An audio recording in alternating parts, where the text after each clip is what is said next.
çay içelim.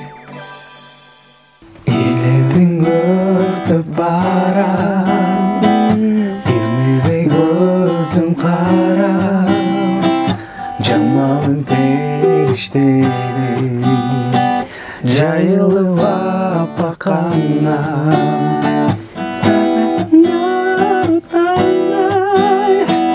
Tamşangan tatu balday, altınım almıştır bay, yalnızımsın tulgun ayday. Soranamın jalından, sen gitpeçi canımdan, sezimlerim sağa bon, tatlı ekim barından. Soranamın jalından, sen gitpeçi canımdan, sezimlerim sağa bon, tatlı ekim barından. Кандайсыңар достор, кайрадан эле Залкар YouTube каналында кел чай ичебиз. Бүгүн бизде чайда жөн ичпейбиз, албетте биздин жаныбызда дагы бир жаш красавчик, жаш талант Аман менен жол бергиликте ичебиз. Келебой Аманчик, кандайсың, жакшыбы? Иштер жакшыбы? Жакшы, рахмат. Чайдан ичип, көз кенен отуруп сүйлөшүп, эмне жаңылыктар болуп атат? Окуулар бүттүбү? Каникул башталдыбы дегендей. Буюрса, ошо окууну ийгиликтүү аякталдык. Кече жакында эле ошо экзамендер, акыркы экзамендерди тапшырып, жакшы деген бага бүттүк буюрса. Эми ошол өзүбүздүн чыгармачылыгыбызды күчөтүп, өркүндөтүп, ошо аракет кылып жүрөбүз. Аманда эмнелер болду экен, эмне жаңылыктар болду экен, Аман менен бул кайсыл жигит, эмне кылат деп биздин көрүүчүлөрүбүз да албетте суроо бериши мүмкүн. Алдыңкы мүнөттөрдө мына ошол жигиттин чыгармачылыгы жөнүндө, таланты жөнүндө, деги эле бул тармакка кандай келген жөнүндө кененирээк таанышабыз. Бир гана нерсе каналга катталып, биз менен бирге болуңуздар. Баары алдыда. Gel çay içelim. Анан Аман сүйлөчү жаңылыктардан дегендей. Ошо жаңылык окууну бүтүп алдык. Буюрса, азыр өзүм Күрөңкейде окуйм. 3-курсту бүтүп атам буюрса. Убакыт деген зымыран куш экен. Билинбей эле 4-курс болуп калдык. Эми эмне кылабыз? Ошо чыгармачылыкты өстүрүп, ырдап, сиздерге чоң рахмат ушинтип чакырып, бизге мүмкүнчүлүк берип, жаш таланттарга ушинтип элге көрсөтүп дегенде. Азырынча ошо аналар чыгып эле айыл карам го. Видеолорго обязательно саламайт кой биздин атыбыздан. Анан ушул 3-курсту аяктап атасың мына буюрса. 4-курс менен бүтөсүң да окууну, Буюрса. Анан бул үйдөн бирөөлөр ырдайбы же эмне болуп аралашып калдың, эмне кандай бул талант деген нерсе? Мен өзүм үйдөлөрүм деле мындай чыгармачылыкка көп эметпейт, кызыгышпайт. Ырдап коюшат кээде тойпойдордо. Анан өзүм болсо жаш кезимден 3-классынан 6-класска чейин бийлечимин. Бирок ырдай алам деп айта алчу эмесмин, кичинекей болуп. Анан буну менен айылдагы агайым байкап калды, музыкадан берген агайым. Ошо 6-классы бүтүп атканда бир концерт болуп ырдап калсам, эле агайым айтты: "Ой, сенде талант бар экен. Үйдөлөр менен кеңеш, сенде сулук бар экен, комуз алып алдыр." Анан үйдөлөргө айтсам, башында каршы болушкан. Сен башка болосуң. Сен профессияң башка болот, сен хирург болосуң, доктор болосуң депчи. Өзүм да мектепте жакшы окуп, 9-ду кызыл көбүл менен бүткөм. Анан бирок эмне болсо дагы чыгармачылык анан Кудай буйруган нерсе болот экен. Келип ушу музыканы окуп калдым.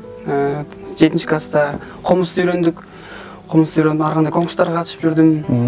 Сары Өзөн чолпондору, дагы көптөгөн лауреат болуп. Анан 9 бүтөр менен ошо орто билим менен бияка келип Күрөңкейге тапшырдым. Буюрса, ошо 3 жыл өтүп кетти. Кайсыл жактан болосуң? Өзүм Чүйдөн эле. Чүйдөн кайсыл жерден? Сокулук районуна караштуу Асылбаш деген айылдан. Асылбаштарга салам дегендей.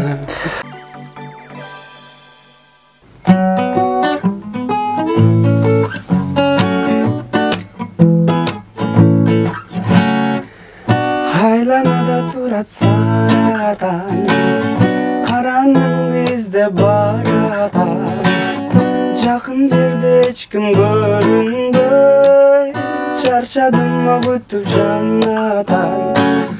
Ою na na na na na ne. Na na na na na ne. Na na na na na ne. Күтім жаната. Ушул жерде күтім дегенсиң, убадаңды катуу бергенсиң. Чарчадым күтүп жанатан, күттүргөн кандай эмесиң.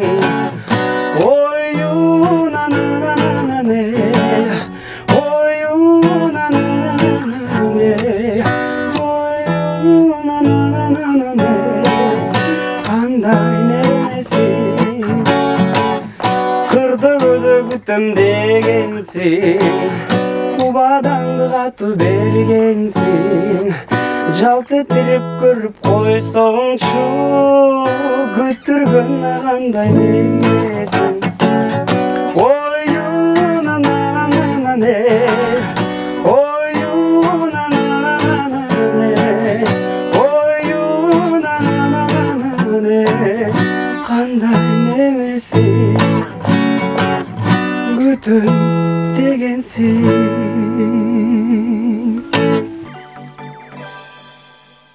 Анан азыр мына окуну бүтүп атыптырсың, гитарада ойнойсуң, комузда ойнойсуң, дагы кайсы аспаптар бар? Өзүм негизи Күреңкиевде вокалист эмесмин, акты инструменталистмин. Медный духовой инструмент деп коет. Бул оркестрда отуруп ойнойм. Тромбон деген. Уксаңыздарбы, же уккан эмессиздерби билбейм. Анан бир чети кээде ойлонуп кетем да, анан үйдөгүлөр айтышат, эмнеге сен вокалга тапшырган эмессиң депчи. Бул инструменталисттин плюс жагында экен, мындай грамматиканы үйрөнөт экенсиң, так музыкант болот экенсиң, нота тааныйсың, анан мындай ар бир ырчыны болобу, музыкант болобу, алардын косяктарын, кемчиликтерин мындай билип көмөтүп калат экенсиң, угуп калат экенсиң. Анан мисалы сен азыр Күреңкиевди бүткөндөн кийин дагы улантып окуйсуңбу вокалды? Мен ошо ич арада азыр жайында жөнүндө өткөрбөй, каникулду. Ошо курстарга барсамбы деп атам вокалдык. Ошо. Сенин максаттарыңда, пландарыңда жылдыз болуу, популярдуу болуу деген нерсе барбы? Албетте, эми чыгармачылык болуп, ошо шоу-бизнеске аралашкым келген адам обязательно жылдыз болгусу келет экен. Кыялы бар, максатым бар. Мен эң башкысы ошо ырдаганымды эл сүйүп, угуп, анан ошо ошондой да, менин эң максатымчы эл таанып, анан ошо ырларымды сүйүп окуса экен деп тилейм. Жакшы. Көбүнчө кайсыл ырчынын ырларын аткарасыз? Мисалы Инстаграмда бир канча ырларыңыз бар экен, ошолорду угуп, жактырып анан чакырдык да сизди. Мен өзүм азыр эми мынчалык Кыргызстандан өтө мындай кумирим деле жок. Сыйлаган анан мындай жакшы ырдайт дегендеринен Мирбек Атабеков, Султан Сабиралиев, азыр чыгып келаткан Сарлык Камбаралиев, ошолордун таланттарына баа берем, угам, алардын ырларын ырдайм. Анан көбүнчө мен ошо чет өлкөнүн ырларын угуп ырдаганды жакшы көрөм. Вот ушундай. Ырдаш үчүн дагы демек көп угуш керек экен да. Адам канча уккан сайын бул ме өзүнө кабыл алып, анан ошо жүрөккө сиңип, ошол нерсе чыгат экен да. Сен убакыт өткөн сайын, тепкичтен тепкичке көтөрүлгөн сайын чыгат экен ошол нерсе бар.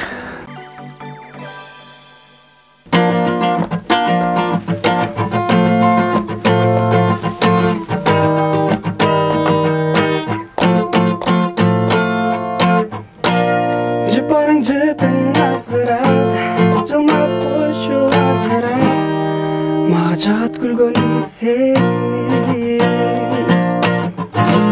сүйгөн сенин жакшына, көздөрүң кайда жашырат, эркек кичинекей менин, сүйөмүн сени,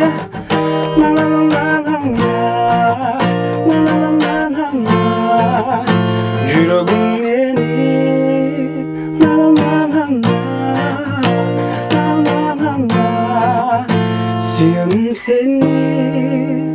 Suyumun seni, suyumun seni, Yüreğim benim, Жүрөгүм менен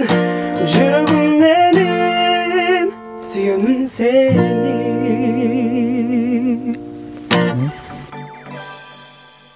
Ырдап атканда мындай эмелериң бар экен да, өзүңдүн бир манераң бар экен, өзүңдүн бир голосовой бир мындай өзгөчө бир мындай. Мисалы түз ырдабай мындай коздоп ырдайт экенсиң, ошол кандай болот мындай мисалы. Мисалы кайсыларды ырдасак. Девочка из города деп мындай өзүнчө бир эме окшот экенсиң, ал мындай өзүнчө школа керекпи же бул атайын бир жактан копировать эттиң же кандай? Буну мен оюмча бул адамдын өзүндө болот болуш керек тубасачы. Өзүнүн жеке үнү, жеке тембри, жеке ошо коздугу болот деп ойлойм да. Аны ошо адам убакыт өткөн сайын, өзүн тарбиялаган сайын чыгат экен. Мен турайм, бирок тураганда да мен өзүмдүкүн кошконго аракет кылам да, сиз айткандайчы, коздоп ар бир жерде ошо. Кайсыл жакта жашайсың? Общагадабы? Азыр ошо жатаканада жашайм. Чуйков атындагы ал жатаканада 3 окуу жайдын студенттер жашашат. Чуйковдун, Күреңкеевдин андырамдан. Студенттик күндөр кандай экен? Студент деген нерсе, тем более общагада жашасаң, студенттик күндөрдөн бир жакшы бир эмени айтчы. Мен дагы студенттик күндөрдү эстеп кетейин.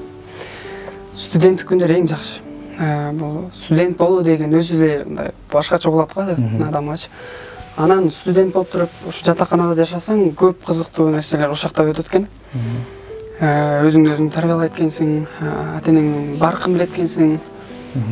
Апамдын жазаган эмгектерин ойлонуп, кадыр баркын билип, анан кызыктуу күндөр эмне? Бул баарыбыз искусствонун адамдары болгондон кийин баарыбыз мындай ачык айкын, жүрөгү назик мындай зордук комдук деп жок да актачы. Баары биринде жылуу мамиле жасашат. Ошонусу эң жакшы. Анан чогуу тамак жасап калган сонун күндөр өтөт. Тамак жасап атсаң, ар жакта бирөө ырдайт, кошулуп ырдайсың.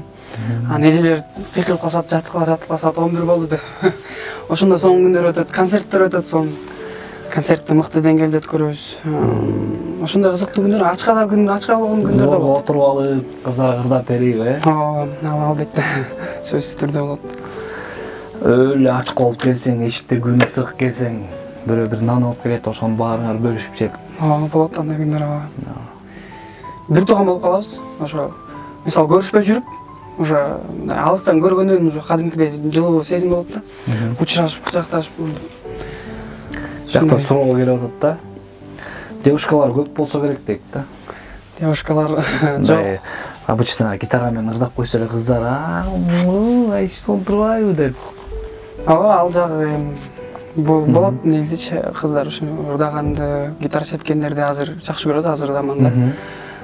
Бирок азыркы учурда девушкам жок. Азыр жашым окуу дегендей. Эми 19 жашка чыксак. Наоборот, азыр сүй да. Эми маркин ар башка экен да. Окуудан демек кол бошобойт экен да, Окуу, чыгармачылык, анан кээде жумуш болуп калып ушундай эле.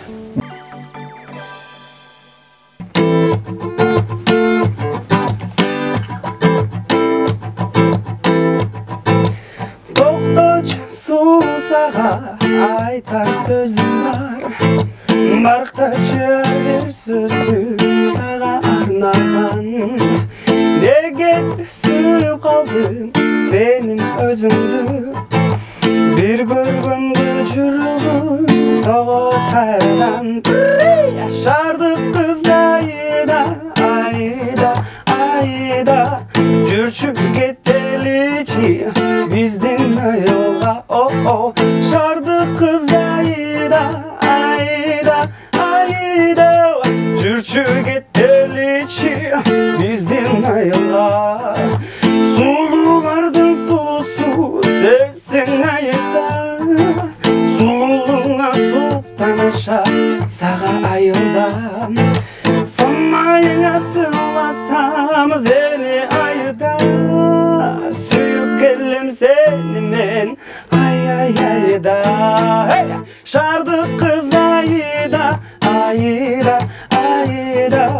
Жүрчүңө кетеличи биздин айыла, о-о, шардық қыз айыда, айыда, айыда, жүрші кеттелечи біздің елға.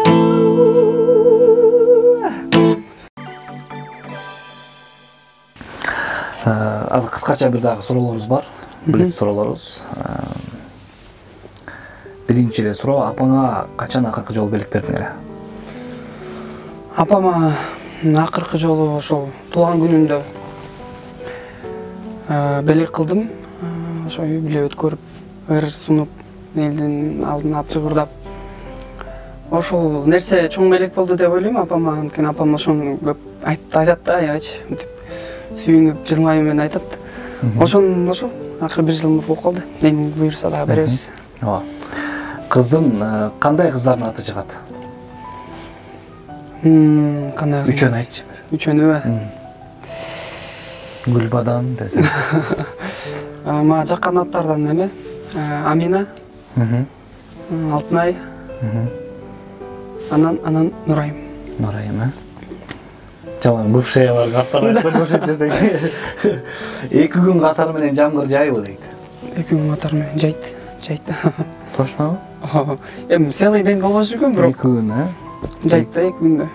Жаган. Жабайт экен да, ортодо күн бар экен. Алтын жерден, батыр элден. Эмнеге көчкөндөр баскан сайын башын кыймылдатып басат дейт мындай.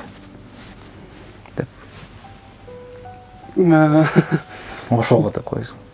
Билбейм, анын далар табият ушул болуш керек. Баскан сайын рефлекс иштеп болуш керек. Мындай. Көчкөн баскан сайын минткени деген бул деген көргөнгө жакшы экен дейт.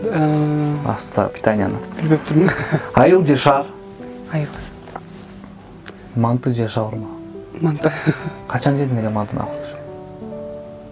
2 жума болуп калды окшойт. Жума. Апамдын мантысын жабайм. Шаурманычы? Шаурманы жакында эле жедим окшойт. Күндө элеби?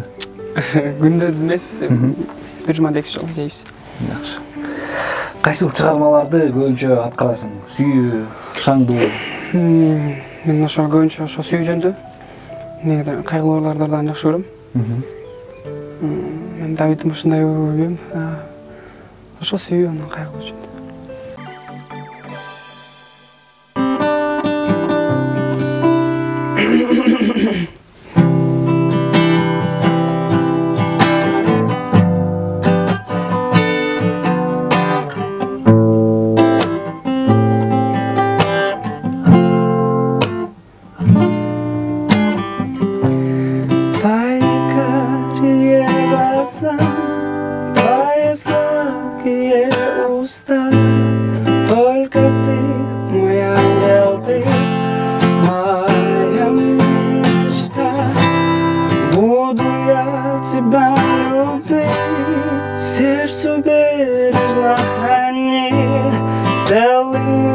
Готов тебе я подарить это небо для тебя, эти звезды для тебя, это солнце светит только для тебя, ты моя любимая, ты моя хорошая, ты моя девчонка, девочка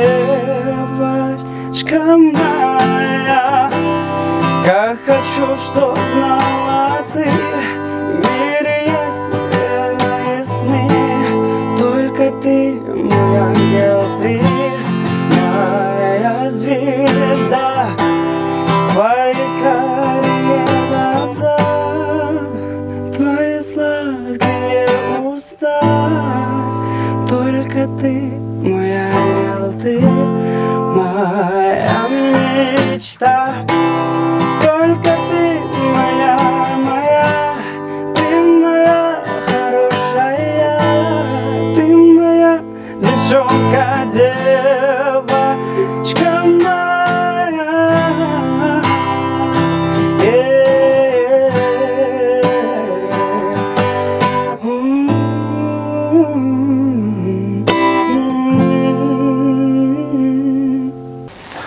Аман, Сенин окууларыңа ийгилик каалайбыз.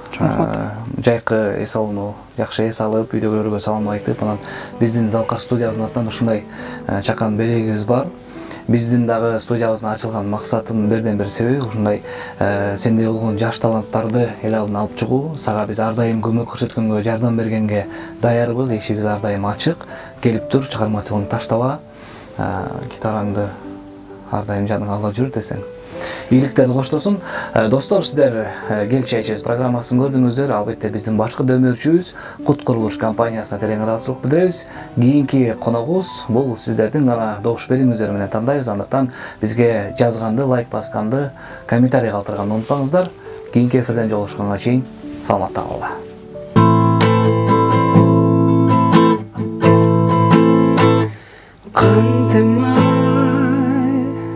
Kete verdin kayrılbay,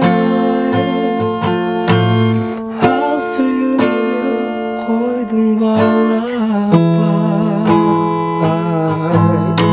Sükun var, sübükün kodegin var.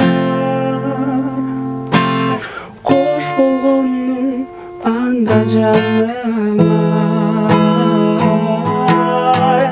Koş aytan sağa, jolukpanmaga, aylarda sezimde jaram. Alsırap duram, kanjarı jok kansırap duram. Jol jok suyudan ulan, egizde sağa жүрөгүм, алдағанын естеп жүдөйүн. Бул бакыт айыктырар мени да, сенсиз деле өмүр сүрөмүн. Кош айтам сага, суранам жолукпамага, айlarda сезимде жарам. Алсырап турам, канжары жок кансырап турам. Жол жок сүйүүдөн улам.